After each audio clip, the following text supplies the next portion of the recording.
content de voir toute cette communauté de la conscience regroupée à Grenoble, parce que moi ça fait un petit peu moins d'1 an que je suis au LTLC. Je suis donc chercheur au CNRS et je travaille sur la conscience. Et aujourd'hui, je vais vous montrer des résultats très récents, voire préliminaires, sur la conscience de premier ordre et la conscience de second ordre. Je vais vous expliquer ce que c'est. Je vais faire beaucoup de redites par rapport à ce qui a été dit jusqu'à maintenant au cours de cette journée. Je pense que c'est pas trivial, ce sont des problèmes quand même difficiles qu'on aborde. Donc je vais un peu reprendre plusieurs choses qu'on a vues. Et comme on a vu, un des problèmes de la conscience, c'est qu'on a du mal à la définir. Donc je vais commencer par adopter des définitions peut-être un peu simplistes de la conscience. Par conscience de premier ordre, j'entends l'effet que cela fait de percevoir le monde environnant. Je parle ici de contenu de conscience perceptuelle. Si on se met à la place de cet observateur-là, qui regarde quelqu'un promener son chien, on se dit qu'il y a une phénoménologie, une expérience subjective associée au traitement de la scène visuelle. Ça, c'est une représentation de premier ordre, ce que je vais appeler plus tard la conscience de premier ordre. On a également la capacité de monitorer nos propres états mentaux, c'est-à-dire de se représenter soi-même en train de percevoir une scène. C'est ce qu'on appelle l'introspection ou parfois la métacognition. Comme pour la conscience de premier ordre, ça a été un gros problème pour les philosophes de l'esprit au cours des siècles derniers. Et en psychologie expérimentale, on développe des outils pour essayer de réduire ce phénomène complexe d'introspection à des phénomènes que vous pouvez étudier facilement en laboratoire. Une des manières très simples de faire ça, c'est simplement de demander à une personne de faire une tâche de discrimination. Par exemple, indiquer ici le côté de l'écran où le plus de points sont présentés, puis de faire un jugement de confiance sur sa propre performance. Et ici, la conscience de second ordre, c'est la capacité que l'on a à adapter le jugement de confiance à sa performance, c'est-à-dire de détecter ses erreurs ou d'indiquer des confiances élevées en cas de bonne réponse. Ça, c'est la conscience de second ordre. C'est juste les deux définitions très simples que je vais adopter pour la suite de la présentation. Et comme l'a très bien présenté Denis ce matin, on fait face à des problèmes qui sont complexes pour tout le monde. Là, je vous donne quelques citations de philosophes de l'esprit contemporain de ces dernières années qui considèrent que la conscience, c'est le problème le plus important des sciences biologiques pour John Searle, le dernier mystère pour Dan Dennett, le problème le plus époustouflant des sciences de l'esprit pour David Chalmers. Pour Thomas Nagel, ça semble complètement sans espoir. Et pour Jerry Fodor, personne n'a la moindre idée de comment quelque chose de matériel pourrait être conscient. Et personne ne sait même pas ce que ça pourrait être d'avoir la moindre idée de comment quelque chose de matériel pourrait être conscient. Si on repart de cette dernière citation de Jerry Fodor, en fait, il donne une petite suggestion ici d'une des racines de la difficulté d'étudier la conscience, qui est en fait le problème corps-esprit. Dans une approche naturaliste de la conscience, on essaie d'expliquer comment le cerveau donne lieu à la phénoménologie, et c'est-à-dire comment 1 kg 200 grammes de protéines, de matière grasse dans notre boîte crânienne permet de donner lieu à une vie mentale. Ça, c'est le problème corps-esprit. Et le corollaire de ce problème, c'est ce qu'on a vu aussi un petit peu ce matin, l'aspect fonctionnaliste de la conscience, c'est-à-dire est-ce qu'il y a un rôle fonctionnel de la conscience pour le comportement et puis pour la vie mentale, ou alors, comme Thomas Huxley l'a suggéré, est-ce que la conscience, c'est un petit peu comme la fumée qui sort de la locomotive, c'est quelque chose qu'on peut observer, mais par contre, ça n'a aucun rôle fonctionnel pour la locomotion. Donc ça, c'est un des deux piliers de la difficulté d'étudier la conscience, et l'autre, c'est l'aspect privé de la conscience.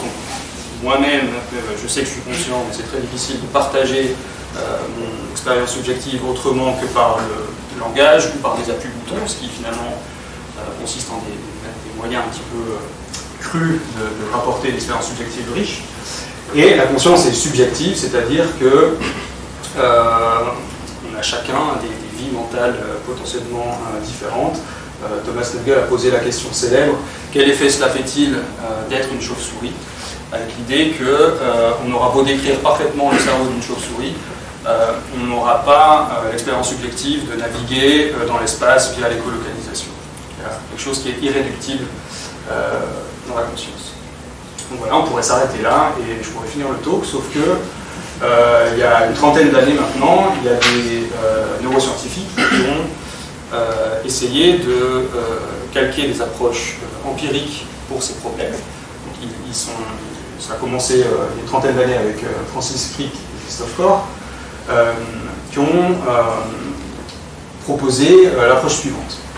On reprend notre observateur qui regarde cette personne promener son chien. On sait que cet observateur a un cerveau et on sait que quelque part dans son cerveau, il y a une activité neurale qui va corréler avec la scène visuelle. Par exemple, ici, dans le lobe temporal médial, on peut isoler un sous-set des neurones du lobe temporal médial qui va corréler fidèlement avec la représentation de premier ordre, par exemple ici, le chien.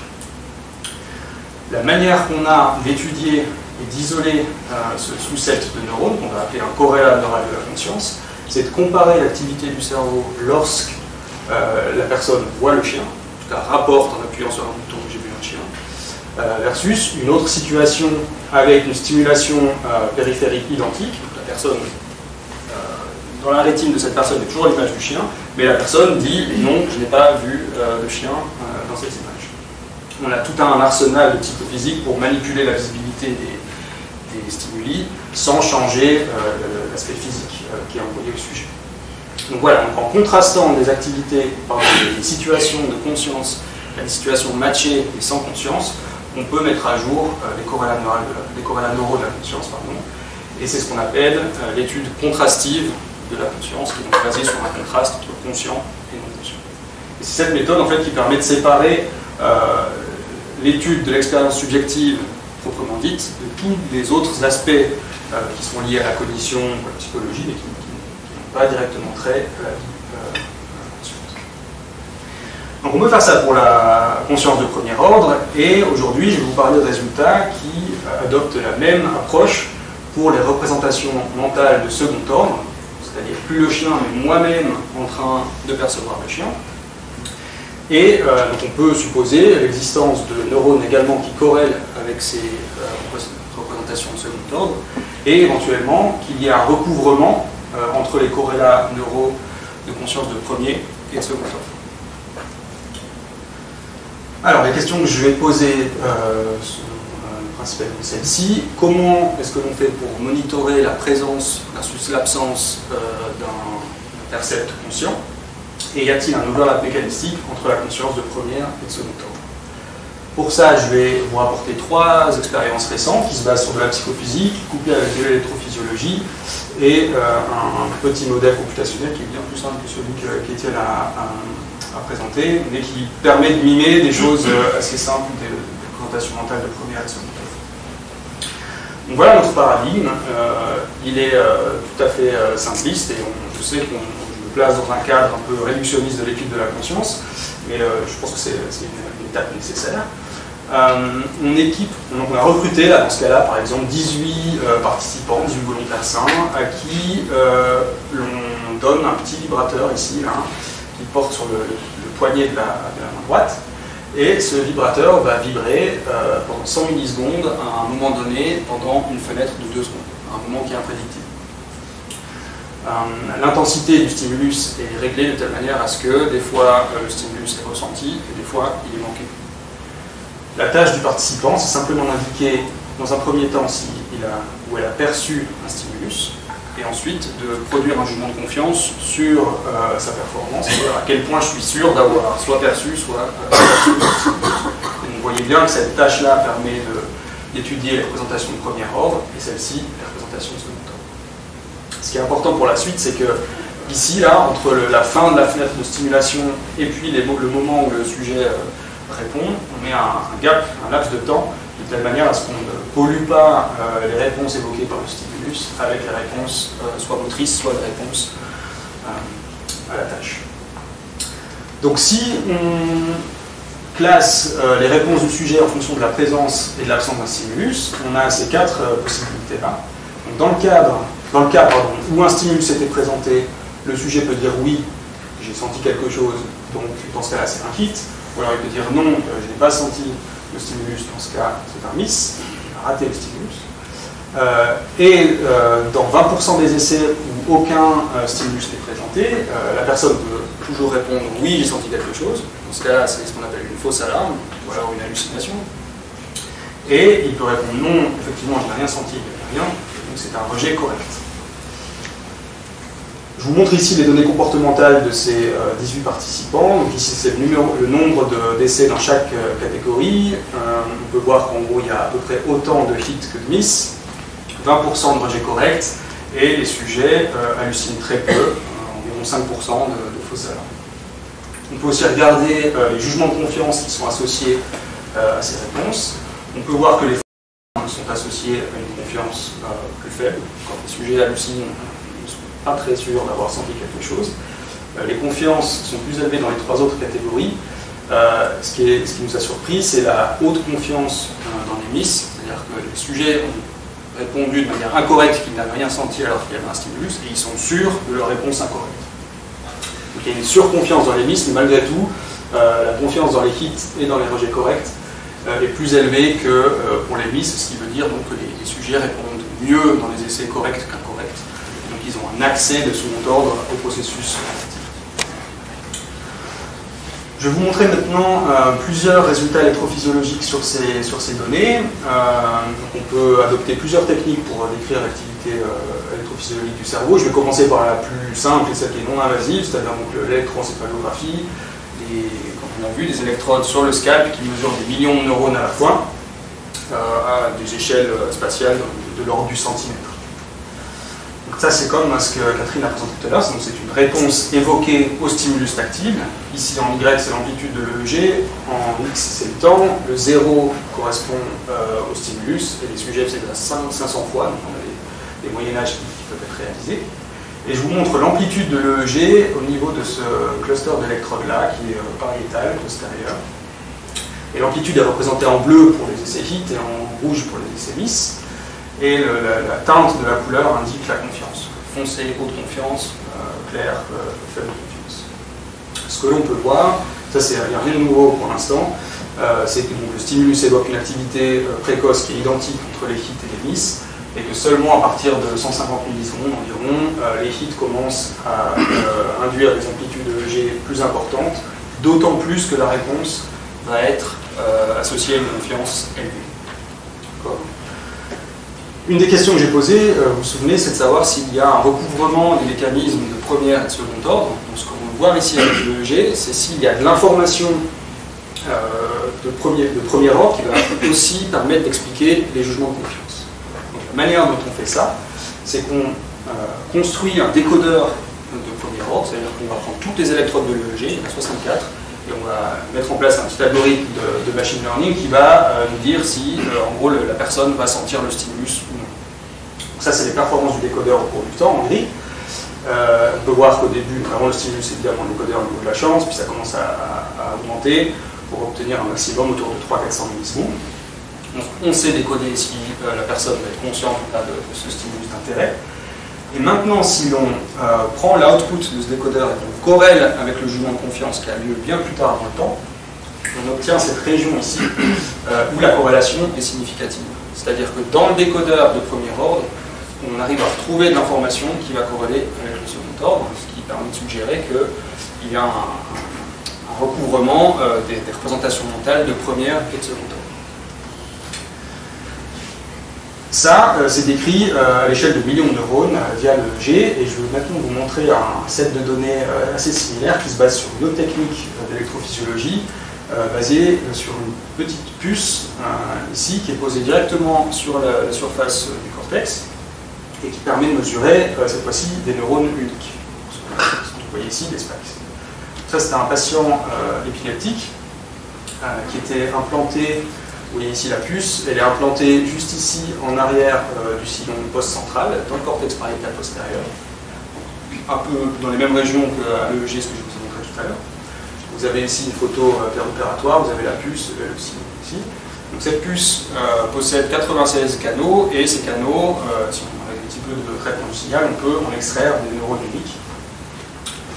Voilà, donc ça c'est le même genre de schéma que ceux que Catherine a présenté précédemment. Ici vous avez des raster plots pour 3 neurones, neurone 1, neurone 2, neurone 3. On dizaines comme ça, mais là je vous en montre les 3 qui ont la meilleure tête évidemment. Donc ça c'est donc un raster plot, chaque point représente un moment où le neurone a déchargé à partir du moment où le stimulus est présenté.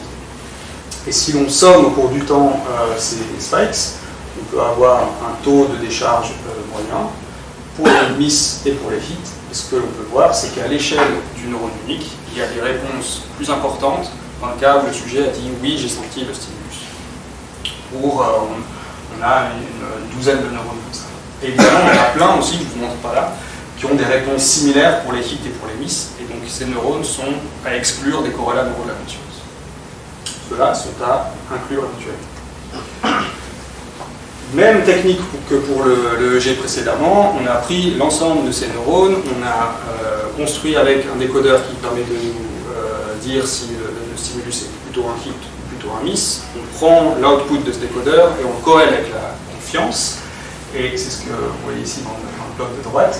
De la même manière, on arrive à expliquer une partie de la variance de la confiance grâce au décodeur qui est entraîné sur les hits versus les miss. Ce qui donc de nouveau suggère qu'à l'échelle de la population de neurones dans le cortex pariétal postérieur, il y a un recouvrement des représentations mentales de première et de seconde ordre.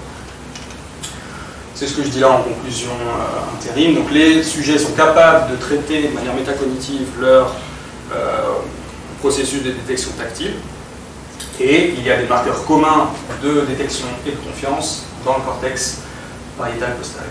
Donc ça veut dire peut-être qu'il y a un mécanisme qui est commun en jeu pour la conscience de premier ordre et de second ordre. Je vais maintenant vous présenter ce petit modèle qui permet d'expliquer les données. C'est un modèle qui est inspiré du champ de la prise de décision. En partie parce qu'on se trouve dans le cortex pariétal postérieur et que ces modèles-là ont été étudiés de manière extensive dans le cortex pariétal postérieur, notamment chez les singes. Voilà comment le modèle fonctionne. Il y a le formalisme hépatique. Je vous l'explique ici avec les mains sur cette diapo.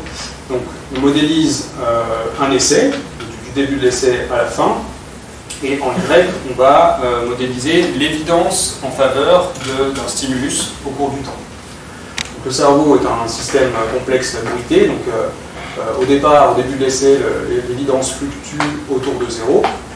Au bout d'un moment, il y a le stimulus qui est présenté, ce qui va induire un boost dans l'évidence accumulée, ce que vous voyez ici. Et si l'évidence accumulée dépasse ce qu'on appelle un seuil, un critère de décision, la personne va dire oui, j'ai senti ce stimulus, c'est un net. Si au contraire l'évidence accumulée n'est pas suffisamment élevée pour passer ce seuil de décision, la personne va répondre non, j'ai pas senti le stimulus, c'est un miss.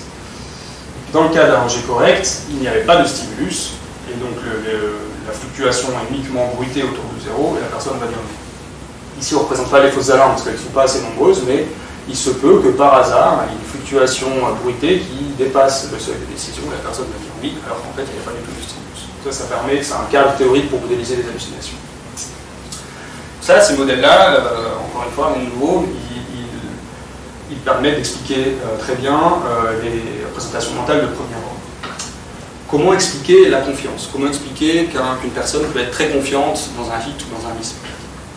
On a mis en place plusieurs règles pour définir la conscience. Je vais vous en présenter uniquement une aujourd'hui, qui est très simple, c'est celle qui marche le mieux.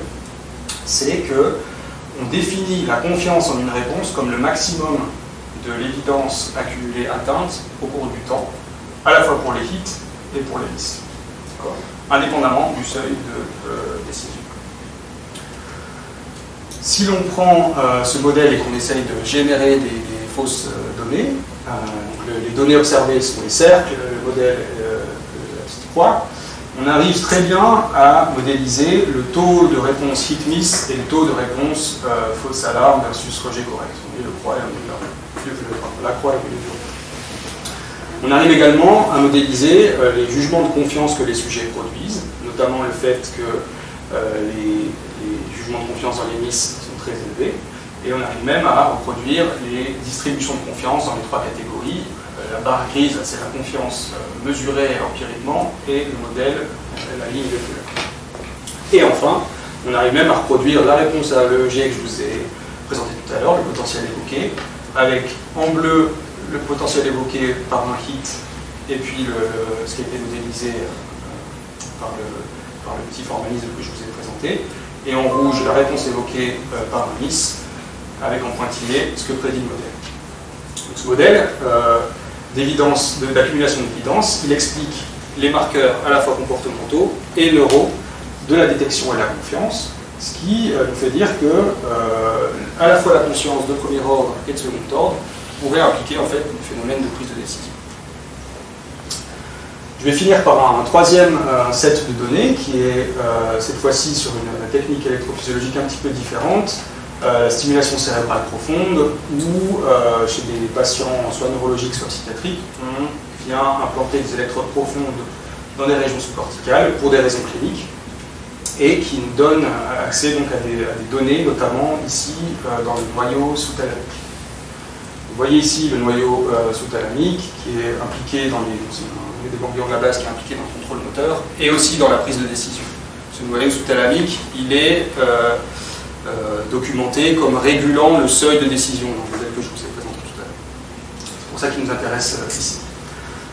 Donc on a demandé en fait aux patients, lorsqu'ils étaient implantés dans le noyau sous-thalamique, de faire cette tâche de détection tactile, avec l'idée que le noyau sous-thalamique change, module ce seuil de décision ici.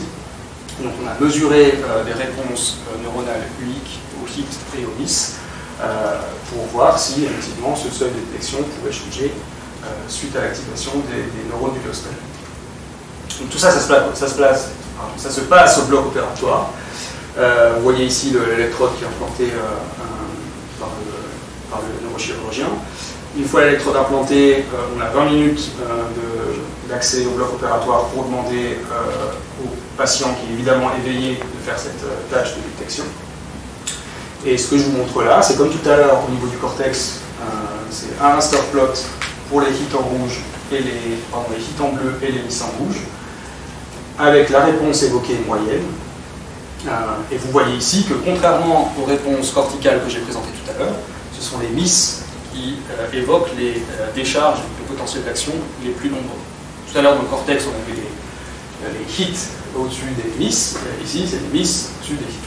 Ce qui va très bien avec l'idée que ce noyau sous-thalamique régule le seuil de décision en le poussant vers le haut. Quand le noyau sous-thalamique décharge beaucoup, le seuil de décision devient plus conservateur et les gens ont plus tendance à rater le stimulus. Et de manière intéressante, on voit exactement la même chose pour les jugements de confiance. Donc cette fois-ci, les hits sont à gauche en bleu, les miss en rouge à droite. Et on voit en pointillé que les essais associés à une confiance faible sont associés à des décharges plus nombreuses dans le noyau sous-thalamique. De la même manière, ce qui nous fait dire que le noyau sous-thalamique régule à la fois les réponses de premier ordre et de second ordre. Voilà, c'est ce que je viens de dire. Et voilà, ce qu'on va essayer de faire maintenant, c'est de fitter ce petit modèle d'accumulation d'évidence aux données des patients impliqués, les enregistrements sous-thalamiques. Donc, les messages à retenir de cette présentation, c'est qu'il y a donc un recouvrement des corrélats de premier et de second ordre à différents niveaux de circuiterie dans le cerveau. On peut mesurer à l'échelle de millions de neurones avec de l'EEG, à l'échelle de neurones uniques dans le cortex pariétal postérieur ou dans le noyau sous-thalamique. Que les rapports de conscience de premier ordre impliquent l'accumulation d'évidence et le passage d'un seuil de décision, alors que les rapports conscients de second ordre impliquent le maximum de l'évidence accumulée au cours du temps. Tout ça pour dire que si on peut utiliser des outils du champ de la prise de décision pour étudier les rapports conscients, voilà. Je vais quand même vous laisser avec ce petit puzzle. Dans tout ce qu'on a discuté aujourd'hui, en fait, on peut se demander si ce que l'on mesure, c'est effectivement l'expérience subjective, ou alors il y a un peu un effet d'observateur dans le paradigme, de la même manière que si on essaye d'observer si la lumière du frigo est allumée quand le frigo est fermé, on perturbe le système au moment où on l'ouvre, on regarde ce qui se passe. Et il se pourrait que ce soit la même chose pour les paradigme de conscience. On demande au sujet de faire de l'introspection, d'appuyer sur des boutons, etc. Donc nous, on a essayé de contrôler pour certains de ces paramètres confondus en mettant des délais entre la phase de stimulation et la phase de réponse.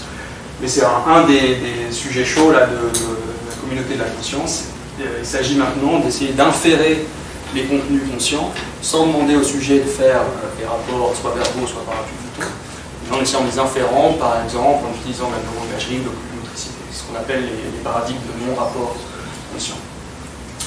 Voilà, je voudrais remercier les partenaires cliniques, les hôpitaux universitaires de Genève et l'hôpital de Morgantown en Virginie occidentale, et Michael Pereira, qui est postdoc au LPNC, puis qui est impliqué dans tous ces projets que je vous ai racontés aujourd'hui. Merci.